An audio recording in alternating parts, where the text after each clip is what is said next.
name is Caitlin King, and I decided to focus on being an in-home daycare provider. I interviewed Jill Bainbridge from Peace of Mind Daycare.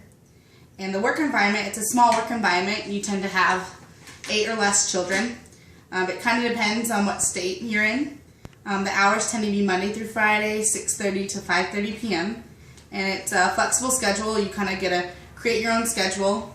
So when you want to have the music time or when you want to have lunch or snack or nap time, you get to be in control of that. Some of the stresses are that you tend to have parents who will bring their kids sick, because they want to get to work, and then you risk getting the other children sick.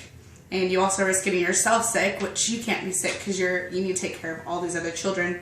Also, parents tend to feel like their children need to have special attention or priority, and they need to realize that, that you treat everyone the same.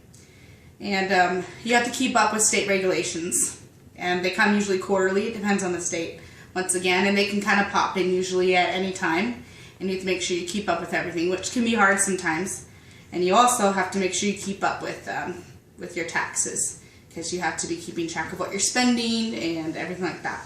Some of the benefits tend to be that you set the cost. You're the boss, and you can not have to commute either because it's in-home daycare, so obviously you get to stay at home and you don't have to deal with traffic or anything like that, which is really nice. And also, depending on how you set up your policies, you can make it so you have some paid vacation time and some holidays off that you get paid for as well, which is nice. And the common tasks that you tend to have having an in-home daycare are teaching basic things, depending on what age the children are. Obviously, if they're really little, you're teaching them how to crawl and to walk and to talk and things. So as they get older, you can help teach them the alphabet, numbers, colors, shapes, and you also do things like cooking, preparing meals, changing diapers, teaching how to potty train. You do paperwork for taxes.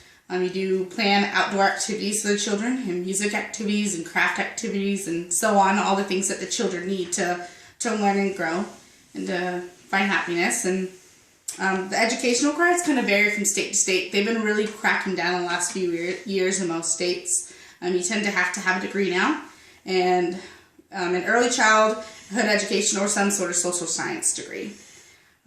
The starting salary is about $24,000, and experience salary is about $52,000, and that obviously varies from state to state as well, and the income of the area you're in, and your qualifications as well.